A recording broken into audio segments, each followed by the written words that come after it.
Hello दोस्तों, स्वागत है आप सबका उत्कर्ष अपना चैनल में। आज हम लोग देखने वाले हैं हिंदी के कुछ महत्वपूर्ण चैप्टर और राइटर जो एग्ज़ाम में पूछ लिया जाता है। 2020 के एग्ज़ाम में सीधे सीधे इस किताब से हर शिफ्ट में 2 से 3 क्वेश्चन पूछा गया है। हम दिखाएंगे भी कि कौन सा क्वेश्चन पूछा गया है 2019 में और कैसा कैसा क्वेश्चन पूछा गया है। तो चलिए देखते हैं। पहला नंबर, प्रेमचंद मतलब पूस की रात जो है, पूस की रात जो हम बता रहे हैं उतना ही ध्यान में रखें। जो इम्पोर्टेंट है उसी को बताएंगे, जो इम्पोर्टेंट नहीं है उसको नहीं बताएंगे।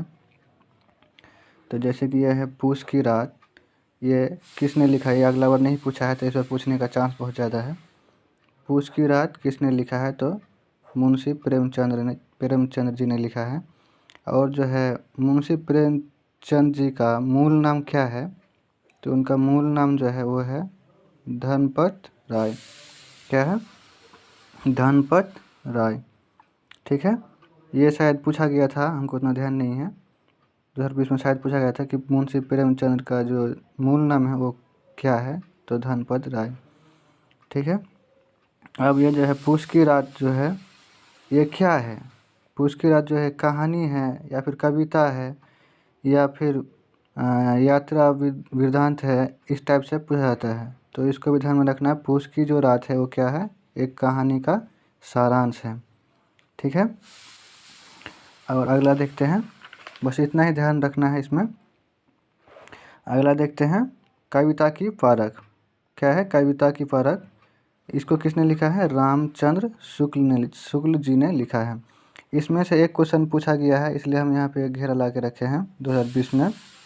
और वो क्वेश्चन क्या पूछा था कि कविता की जो परख है वो क्या है? निबंध है, कविता है या फिर कहानी है? तो इसका आंसर हो जाता निबंध। ये सीधे क्वेश्चन यहाँ से उठाया गया है। ठीक है, तो ये सब चैप्टर जो है बहुत महत्वपूर्ण है, इसको ध्यान में रखेगा। और ध्यान में क्या रखना है कि इसका जो है रामचंद्र शुक्ल जी का जो जन्म हुआ था वो कहाँ हुआ था? उत्तर प्रदेश में हुआ था। और उनका पिता चंद्रबली शुक्ल है। ठीक है, बस इतना ही। अगला चैप्टर देखते हैं, कुमार गंधर्व। कुमार गंधर्व बेजोड़ गायिका लता मंगेशकर किसने लिखा है? तो कुमार गंधर्व ने लिखा है। और यहाँ से सीधे सीधे 2 क्वेश्चन पूछा गया है। एक शिफ्ट में और दूसरा शिफ्ट में पूछा गया है। ठीक है, एक शिफ्ट में 2 क्वेश्चन नहीं पूछा गया है, बल्कि 2 अलग अलग शिफ्ट में पूछा गया है 2 क्वेश्चन। तो किस तरह से पूछा है वो दिखा रहे हैं कि जो है कुमार गंधर्व जो है किसको अपने मतलब किसके बारे में वर्णन किया था? तो वो है लता मंगेशकर के बारे में। ठीक है, ये पूछा था किसके बारे में वर्णन किया था? तो ये लता मंगेशकर जो है उसके बारे में वर्णन किया था अपने इसमें कविता में। और एक पूछा था कि लता मंगेशकर जो है, लता मंगेशकर इनका पिता कौन है?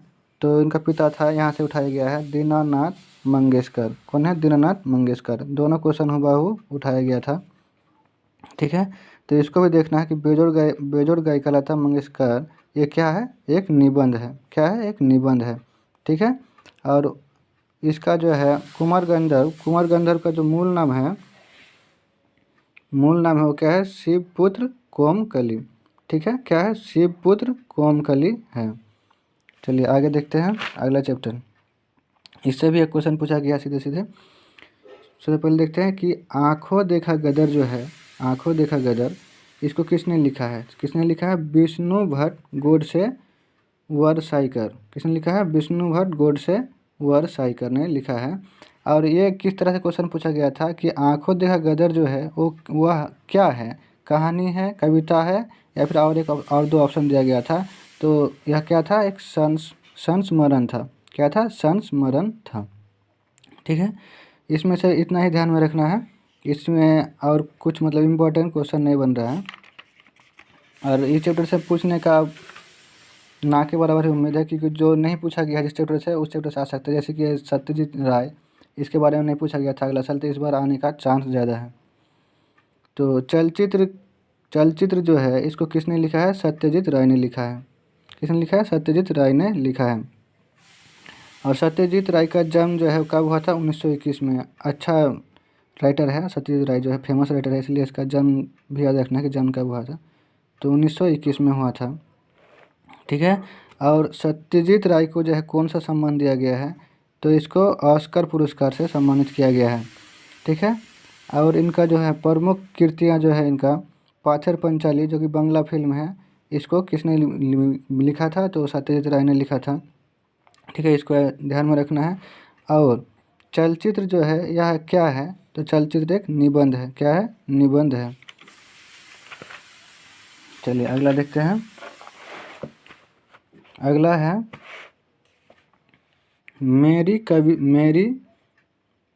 मेरी वियतनाम यात्रा। क्या है? मेरी वियतनाम यात्रा। इसको किसने लिखा है? भोला पासवान शास्त्री ने लिखा है। और भोला पासवान शास्त्री का जन्म कहाँ हुआ है? बिहार में हुआ है। ठीक है, जन्म कहाँ उसका? बिहार में। भोला पासवान के पिता कौन थे? धूसर पासवान। कौन थे? धूसर पासवान। ठीक है। और ये जो है मेरी वियतनाम यात्रा, यह क्या है? एक यात्रा वृत्तांत है। क्या है? यात्रा वृत्तांत। नाम से पता चल रहा है मेरी वियतनाम यात्रा। ठीक है। और यह जो है इसमें किसके बारे में वर्णन किया गया है, तो इसमें जो है कहाँ के राष्ट्रपति? वियतनाम के जो राष्ट्रपति है, वियतनाम के राष्ट्रपति हो ची मिन्ह के बारे में मतलब इस कविता में यानी कि यात्रा वृत्तांत में बताया गया है। इसको ध्यान में रखना है। चलिए अगला है सिक्का बदल गया। ये भी इम्पोर्टेंट चैप्टर है, सिक्का बदल गया। इसको किसने लिखा है? कृष्णा सोबती ने लिखा है। किसने लिखा है? कृष्णा सोबती ने। इसको नहीं पूछा गया है, इस बार पूछने का चांस ज़्यादा है। और सिक्का बदल गया जो है ये क्या है? एक कहानी है। सिक्का बदल गया क्या है? एक कहानी है। इस टाइप से पूछा था, इसलिए इसको ध्यान में रखना है। और सिक्का बदल गया में क्या कहानी है कि जब भारत और पाकिस्तान में जब विभाजन हो गया, जब पाकिस्तान अलग अलग हो गया, तो उसमें कौन रह रही थी? ये शाहनी जो है वहाँ पे पाकिस्तान में रह रही थी। और जब विभाजन हो गया तो उसका पति मर गया था, तो उसको अचानक मतलब वहाँ के लोगों ने उसको अपना घर छोड़ने के लिए कहा और उसको मजबूरन आना पड़ा इंडिया। इसी के बारे में इसमें वर्णन किया गया है कि सिक्का बदल गया। चलिए अब है अगला है उत्तरी स्वप्न परी हरि करंती। इसको किसने लिखा है? फणीश्वरनाथ रेणु। ये भी फेमस राइटर है, फणीश्वरनाथ रेणु उत्तरी स्वप्न परी हरि करंती के लेखक हैं। ठीक है। और ये जो है उत्तरी स्वप्न परी हरित क्रांति है क्या है? रिपोर्ताज का सारांश है। क्या है? रिपोर्ताज का सारांश है। ठीक है, इतना ध्यान में रखना है। चलिए आगे देखते हैं। एक दीक्षांत भाषण एक